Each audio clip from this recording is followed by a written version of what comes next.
Mabuhay! And welcome to the summer capital of the Philippines, Baguio.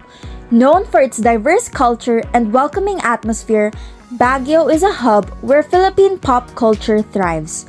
Pop culture can be seen not only in fashion, art, language, but also, you guessed it, food. And what better way to explore the evolution of food? Of course, here in the Panagbenga Market Encounter. Tara! Samahan niyo kaming tuklasin ang pag-usbong ng mga umuusong pagkain ng sinaunang panahon hanggang sa kasalukuyan.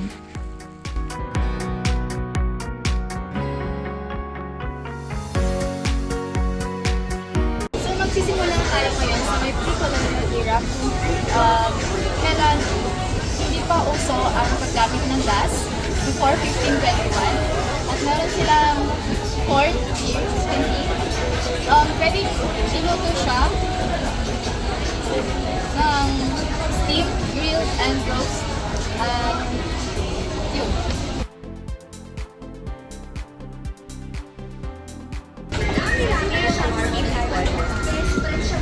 Bali, ang way of cooking nila naman ay ang pag-grill, pag-roast, at pag-steam ng mga pagkain. So, ang example dito ay corn. So, itong nabili kong corn is steamed corn siya at nilagyan lang siya ng asin. So, titikman natin siya ngayon kung ano yung lasa niya.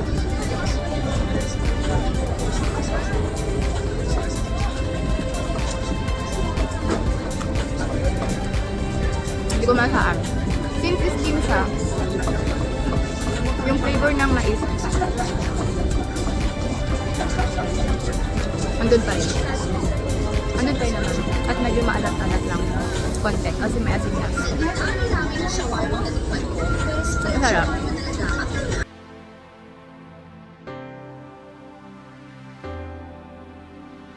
Ngayon, tikman naman natin ang isang pagkain na dinala ng mga Spaniards sa atin dito sa Pilipinas noong 1521 to 1898. At isang pagkain na dinala ng mga Spaniards dito sa Pilipinas ay ang empanada.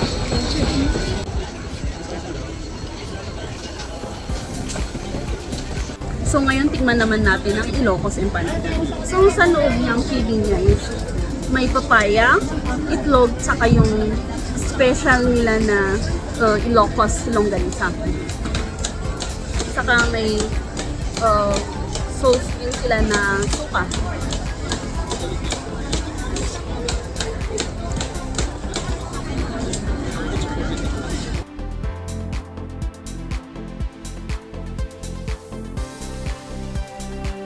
So ito na nga guys, nandito na yung burger natin. No? So, ang burger is inintroduce ng mga American dito sa Pilipinas noong 1898 hanggang 1946. Kasama ng pag-influence nito is yung mga, kung may influence ng mga American is yung mga fries, fried chicken, and so, tikman na natin yung burger nila.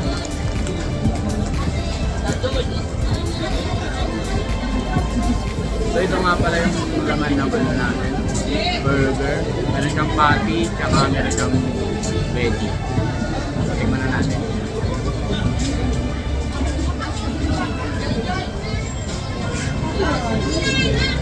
So yung burger nila,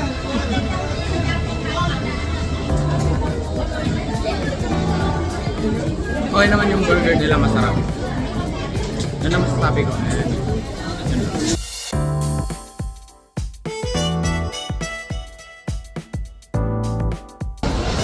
Ngayon naman ay dadako na tayo sa post-war era during 1946 to 1970. Isa sa mga influence nila ay ang mga street food.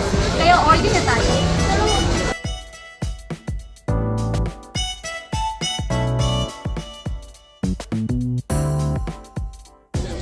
Ngayon naman ay titikman na natin ang ating street food. Meron tayong fishball at kikiam. At ang sauce ko ay pinaghalong suka at sweet.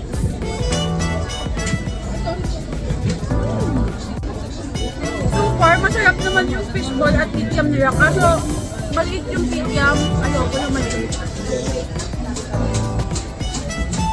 Hi guys! So, aside from fishball, siyempre meron din tayong siomai.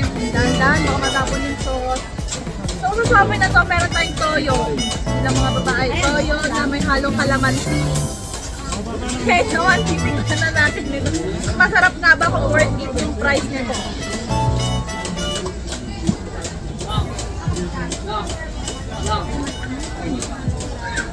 So ito pala is pork shrimp na siomai. Sarap naman, ang sarap guys. Malalaw pa talaga yung ano nila. Okay, so guys, so nung mga panahong 1990s, 1980s to 1990s, umuso ang globalization of food. So, andito kami ngayon sa McDo na nag-originate sa Amerika at dinala dito dahil sa pag-expand nila.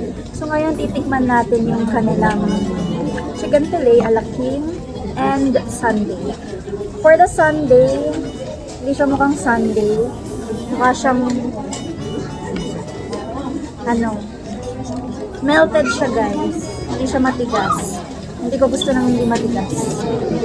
And etong chicken fillet, okay naman. Hindi na crispy. Eh, ang ina-advertise nila crispy chicken fillet.